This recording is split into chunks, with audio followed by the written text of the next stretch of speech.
you? What are you up to? How you doing? This is the Data Roundtable where we come together as data professionals and talk about all things related to data. So I hope that your week is well underway, that you're doing well, that you're thinking, that you're reading, that you're educating yourself, that you're improving yourself. Let me know how you're doing. Would love to hear from you. No agenda.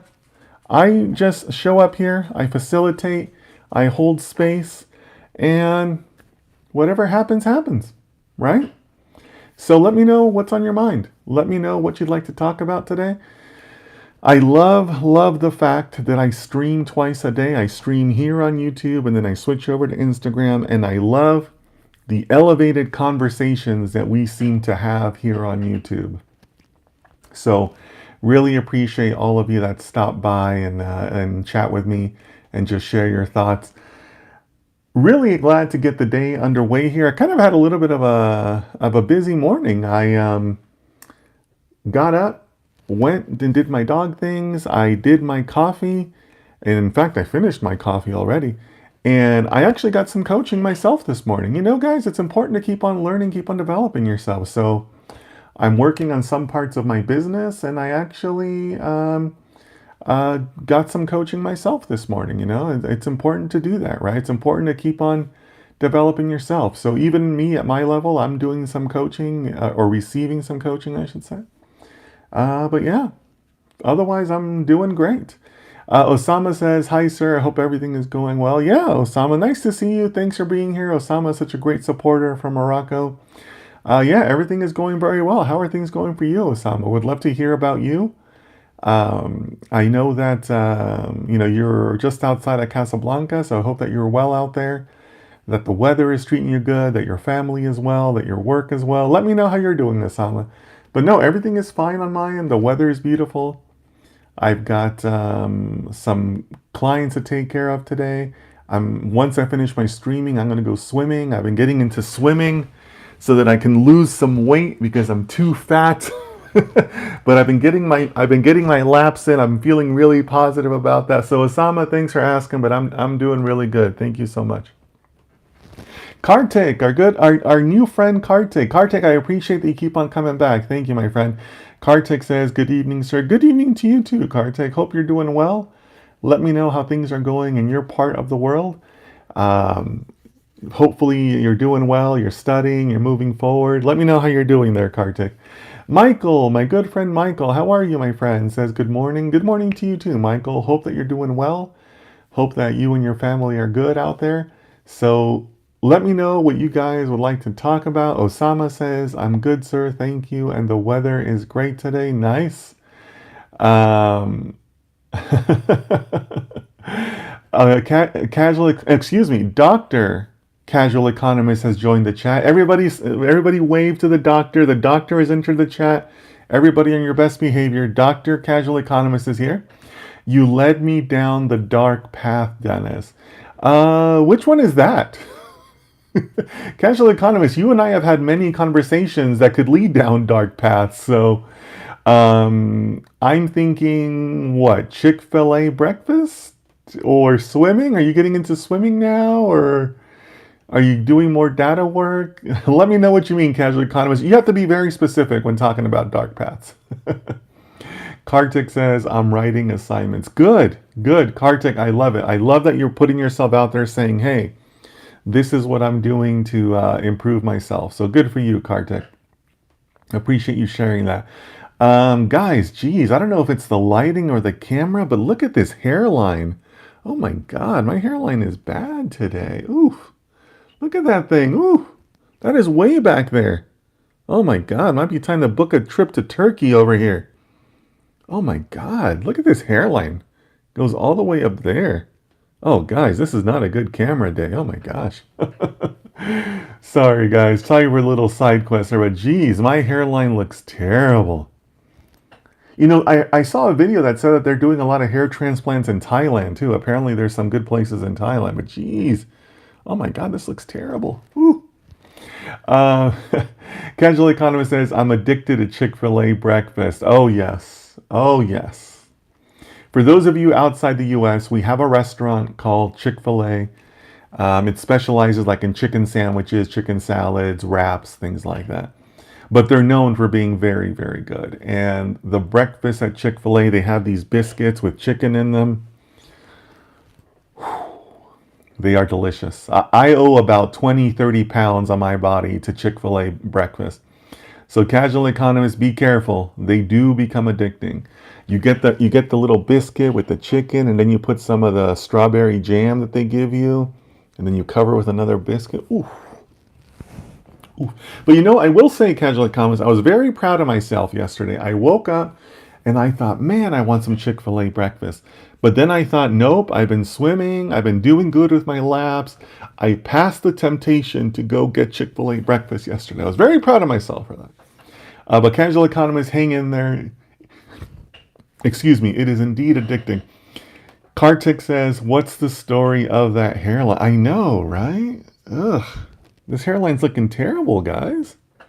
See, I'm okay with the Ricky Ricardo, right? Because my dad has that, so I'm okay if the Ricky Ricardo hits me, and it's been hitting me over here, right?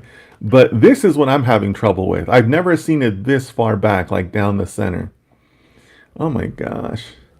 Yeah, guys. All right, guys. No streaming next week. I'm going to Turkey. Time to go to Turkey, guys. Or Thailand. Or wherever they're doing the surgeries now. It might be Turkey time, guys. Jeez, that hairline, that hairline is terrible.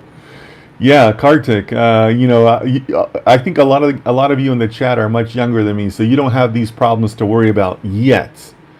But time catches up with everybody, guys. But yeah, my hairline is not looking good. I don't know if it's like the angle of the camera or if it's just weird lighting today. But yeah, like I'm bothered by this. Look at this distance. Look at this, guys. That's not healthy. Look at this. This is not good. You could have a billboard up here. I can sell some advertising on this thing. Look at that. Look at it. Anybody want to do advertisements on here? Look at this thing. Woo. That's bad, guys. That's bad. Kartik says my hairline has started to go away and I'm just 20. They say it's hitting men younger and younger, right? Because of environmental issues or hormonal issues or whatever, right? But I'm 48, so I can accept that it's going to happen with age. I just didn't think it was going to happen this fast. I mean, look at this thing. Look at that. That's a big old billboard we can put up there. Michael says your brain is growing. It's a good thing. Oh, okay. Look at Michael coming in all positive. I like that. Michael's putting the positive spin on it. It's not your hairline going back. It's just your brain getting bigger. So hey, all right, Michael. I can appreciate that you're putting a positive spin on. I like that. Yeah, but geez, I don't know. I'm hyper focused on it now because I've never seen it this far back. Jeez. That's bad, guys. I mean, look at that side view. That side view is bad, right? I mean, look at that. Way up there for the hair. Ooh. All right, guys. No stream next week. I'm going to Turkey. I'm going to book, leaving tonight. I'm going to book a flight tonight. But they say there are some horror stories when you go get hair transplants. Not just in Turkey, but anywhere in the world, right? But yeah, guys. I don't know how many of you are. I think a few of you are younger than me, but this is what you have to look forward to. Don't think that just because you have hair now, you'll always have hair. Oh man, time catches up with everyone, huh? That's time is the great equalizer. But yeah, I'm 48 now. I'll be 50 in a couple of years. Oof, I don't know what I'm gonna do for my 50th birthday. That's something to think about. That's about what, 18 months away? Jeez, in 18 months I'll be 50 years old, guy. I don't feel 50. I definitely don't feel 50. But anyways, how are you guys doing? We got Kartik doing assignments. What else are you guys doing? Kartik says, off topic, but what are your thoughts on the new fees imposed on H-1B in U.S.? Kartik, you are only the second person to ask me that, which I'm really, really surprised by. I thought I would be getting a lot more questions on that. But yeah, I mean, the H-1B situation definitely is going to have an effect on data science, right? And a lot of tech jobs, but definitely on data science. Um, I think it's early, right? There, these executive orders, can have some pushback and some modifications. So I don't think that there is like a final version or a final form of it available just yet. But yeah, it's very concerning. I mean, obviously, it is a deterrent to H-1Bs being issued. It's totally reasonable to expect that there'll be a significant drop in the issuance of H-1Bs, which, will have an impact on the data science market and a lot of the tech market. So very interesting to see what could be coming of that. Is it going to be a permanent change, a temporary change? Is it always going to be 100,000, or maybe it could be lowered over time? I think that's still to come, right? There's still a lot of things that aren't quite set in stone yet. But Kartik, it's good of you to look ahead to that, because I'm really surprised by how many people haven't asked me that question. Really surprised. Kartik says, people like me who don't live in the U.S. will suffer more, but I guess it makes things better for U.S. job seekers. Well, Kartik, that's only true if you were looking to come to the U.S., right? But the U.S. is not the only place where data science is being done, right? I mean, to me, data science and AI is so powerful that all countries will want some form of doing it there, right? So, yes, it will affect you if you had no other option but to come to the US, and now that option has been taken away from you. But there's other countries that are looking for advancements in AI, advancements in data science, right?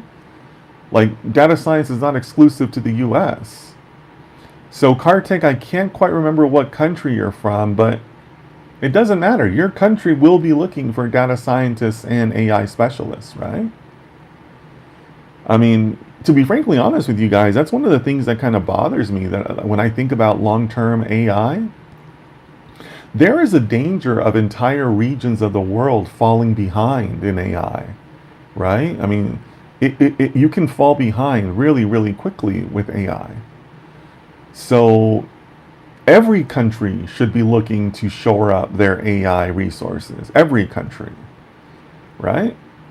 And I mean that from an infrastructure way and a people way, right?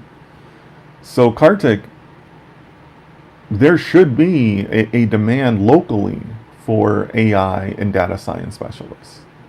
I truly believe that. I think that we should be seeing those types of gains or those types of demands, right?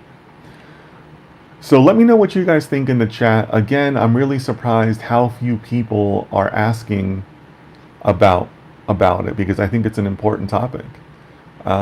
So Kartik, I'm encouraging you to take a bloom where you're planted approach, but lots of places will be looking for data scientists and AI specialists.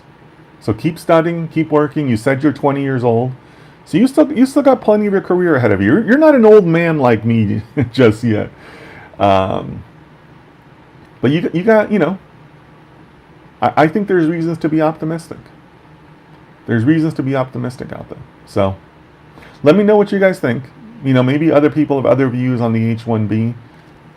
Again, super surprised that I haven't been. I was expecting to get flooded with questions. Like, why wouldn't you be concerned about this? Kartik says, you're right, though. Yeah, well, I appreciate that, Kartik. That's just the way I see it. I'm happy to be wrong, right? Casual, okay, Kartik. Dr. Casual Economist is giving you some advice. Don't pay $100K to come to the U.S. Okay. So there you go, Kartik. Maybe. Well, I'm assuming what the good doctor here says, but maybe it's not worth it. Maybe it's not worth $100K for the H-1B. Maybe it's not worth $1K. Who knows? Osama says the American dream is fading. Maybe. That may be true, Osama. You never know, right? So Kartik is, I think, sending a shout out to the good doctor for the good advice there. So thanks for the advice there, Casual Economist. And Osama, I can't disagree with you. I can't disagree with you. Uh, is it Surga? Surga, welcome. I think it's your first time. Welcome to the chat. Surga says, "Hi Dennis, very interesting comments on the H-1B visas. As a non-American, it looks like America is really focusing on itself and removing itself from the global sphere. Does it feel like that for you?" Um, yes. Aiden, how are you? Yeah, nice to see you. Okay, yeah, Aiden. I won't say anything more. I don't want to violate anybody's privacy. But Aiden, good to see you in the chat. Thanks a lot. I forgot that was your screen name. Um, yeah, I think there's reasons to believe that, right? Removing from the global sphere. Yeah, maybe. I think there's things that are contradictory to that also. But yeah, I think that's a fair way to describe it. But at the same time, though, I think that also brings up very scary scenarios, right? And I've shared this privately with some friends, and I think I might have mentioned it on chat in passing once or twice. But if we think about that, and we think about that, how that relates to AI, um, one of my predictions, one of my like long-termish predictions, is that we are going to start nationalizing some AI companies here in the US. And I know that in other countries, nationalization is common. It's not common here in the US. But my gut tells me that we could see that in the AI space. So, what does that look like? Who says that OpenAI should be open to the rest of the world? I could see a time where somebody's going to say, no, you know what? OpenAI doesn't need to be open to the rest of the world. If you want to be an OpenAI user, you have to be a citizen or a permanent resident within the United States borders, and that's it. Like, what's preventing that from happening? Like, nothing, right? And to me, like as you guys might be aware, the U.S. government recently took a financial position in Intel. I think they bought 10% or 20% of the company. To me, that's the start of that, right? Who says we won't nationalize NVIDIA in the future, right? Like, why does NVIDIA need to have international customers, right? So yeah, you might be right, Sirga. Um, but it gets scary, right? If you kind of extend that further. But that's one of the predictions I've made privately to some of my friends. I mean, I think eventually somebody's going to wake up and say, "Whoa, wait a minute, maybe we don't need to release this GPT version to the rest of the world. Maybe it's US only," right? Kartik says, nationalizing companies, can you elaborate on that? I don't understand it. Yeah, so Kartik, that's where, governments basically own companies, right? And you see it all over the world. It's not uncommon, right? I mean, governments typically will own like a lot of the natural resource companies, right? Most oil companies are nationalized. Telephone companies are nationalized. Cement companies or construction companies are nationalized. It's not uncommon in other parts in the U.S., but other parts of the world. But in the U.S., we don't do that, right? Because it's generally viewed as being anti-capitalistic, right? But I could see it happening for some AI companies, right? Like if we're willing to close off the H-1Bs, essentially, why wouldn't we be willing to close off NVIDIA? Right? Somebody could just wake up one day and say, you know what? NVIDIA doesn't need to have international sales, US only sales. Right? That could happen. Sirga says, that's quite interesting, but a very serious move if the US does that. Yeah, sure. But you know what? I wouldn't have said that before the age of AI, right? But I think AI does have the power to be so different and so powerful that it might be one of the first industries where we have like serious discussions on that. But hey, I'm happy to be wrong, right? Open AI, more like closed AI. Well, casual economists, it's impossible for you to make a bad joke because these are doctor level jokes, right? I mean, so we have to respect your jokes because they're from the doctorate level. So, but yeah, I mean, who says that open AI needs to have it needs to be open to the rest of the world, right? Like, give me one reason why that couldn't happen. Like, that could totally happen, right? So that's one of my predictions, right? Or, obviously I'm using OpenAI as an example, right? But let's say there is an AI company out there that emerges and they can do really, really good deep fakes of any video out there, like completely undetectable deep fakes. That's a powerful tool, right? Somebody could decide, hey, this is so powerful that we need this to be US only. I think that could happen. Michael says, but if we consider that every country will want their own AI, we could work anywhere in the world. Yeah, absolutely, Michael. That makes your skills transferable. Absolutely. However, that brings up another concern that I have. Because, when I was mentioning about countries falling behind, I think it gets really scary when you think about that.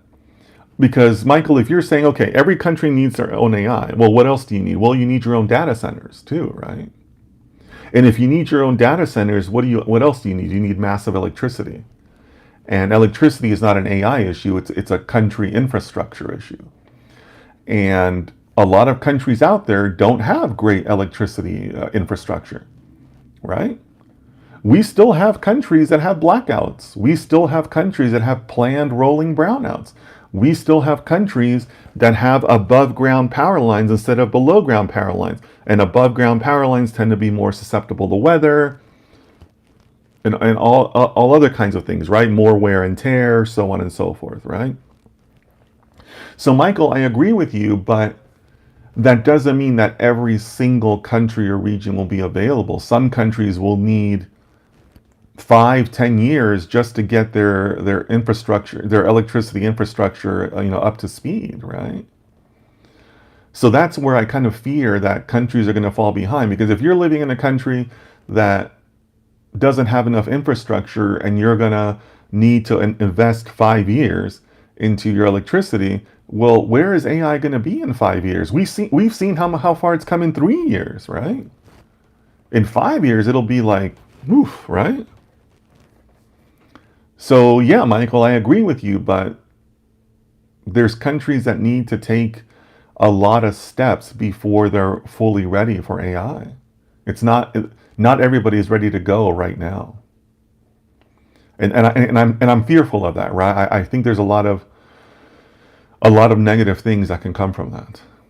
Casual Economist says I could definitely see AI being less open. Absolutely, right? Absolutely. People will start seeing it as a massive competitive advantage, right? Like competitive advantage at a country level. So yeah, absolutely, Casual Economist, completely agree. Kartik says in 5 years it'll become more efficient. Also, absolutely, absolutely. In 5 years, I fully expect that we would have coding solved, right? You guys know that I've made that prediction, right? I think it'll be 2 to 3 years, but yeah, in 5 years, like coding will be solved, right? So yeah, absolutely, Kartik, right? And if you're a country who right now doesn't have the electrical infrastructure, and assuming you even recognize that problem and you start working on it right now, like you're kind of behind already, right? And you're only going to be more behind in 5 years when LLMs and Gen AI, image Gen AI and video Gen AI are much more advanced, right? Yeah, Kartik, so I totally agree with you, right? That in 5 years it'll be a whole new world, and if you're sitting there in a country that still hasn't, kind of gotten its act together on the infrastructure and data center side, danger, danger, right? Alfaz, welcome. Nice to see you. Alfaz says, I'm learning to be a data scientist. Is there scope in it? Should it be worth it? Alfaz, it's welcome. I think it might be your first time listening to my content, but it's never about is it being worth it, guys. It's never about is it worth it. Honestly, I kind of despise that question, right? It's about what you enjoy, Alphas. If you think it's worth it, then it'll be worth it, right? It's about following what you want to do. So many things online. Oh, is it worth it? Is it worth it? Those people, they just want to be told no, right? They're predisposed to not do something. And they ask, is it worth it? Because they want confirmation bias of somebody saying, oh no, it's not worth it, don't do it, right? That's really what they're looking for, right? So Alphas, is it worth it? Only you can decide that. Don't ask other people. Ask yourself on what you want to be doing, and that will tell you if it's worth it. But when people ask, is it worth it? Is it worth it? Is it worth it? You just want me to tell you no, and so you'll feel happy about your decision to have inaction, right? So, is it hard to get an internship from India? Well, it's hard because you're not a data scientist, right? You mentioned that you're in a learning phase, which is great, right? Congratulations. Take the time to learn some skills, right? Take the time to educate yourself. Don't take the time to educate yourself and look for a job at the same time because you might not be ready. You might not have a sufficient level of skills, right? So there is no single answer there, Alphas, right? And also you're saying an internship from India, so I'm assuming you're looking for a remote internship, and that is definitely harder. It's definitely harder to be a remote worker no matter where you are in the world. Even in the US, if you're a US citizen looking for a remote-only job, that's very difficult. Very difficult nowadays. Right? I mean, the remote era of work in many ways is over or significantly died down. But welcome, Alphas. Always nice to see a new person. You have some really good people in the chat. We even have a doctor in the chat, Alphas. So if you have any questions for the good doctor, please go ahead and ask the good doctor there.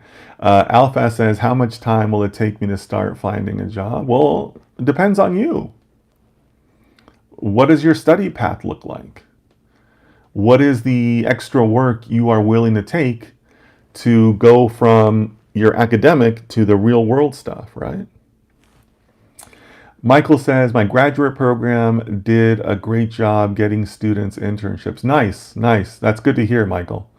I'm actually working with a client right now who is in a master's program that also requires an internship. So yeah, some schools do a good job of kind of lining up both of those expectations. Casual Economist says, doctorate in Chick-fil-A breakfast. Be careful, Casual Economist. Those biscuits, they pack on the pounds. Be careful, the good doctor. Kartik says, at Alphas, I recommend doing your own research on it. You'll get much more clarity from it. Yeah, absolutely, Kartik. Absolutely. Yeah, Kartik, I think you're giving good advice. So Alphas, please look at Kartik's message.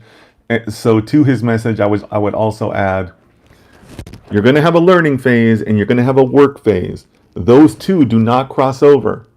Make sure you educate yourself enough to even possibly maybe sometime in the future possibly looking for a job, right? People rush too quickly. Oh, I took one class in Python. I want to go look for a job. Well, you're not ready, right? So be careful. Be careful, Alphas. Michael says, my graduate program did a great job getting internships for students. Okay, yeah, Michael, thanks for that.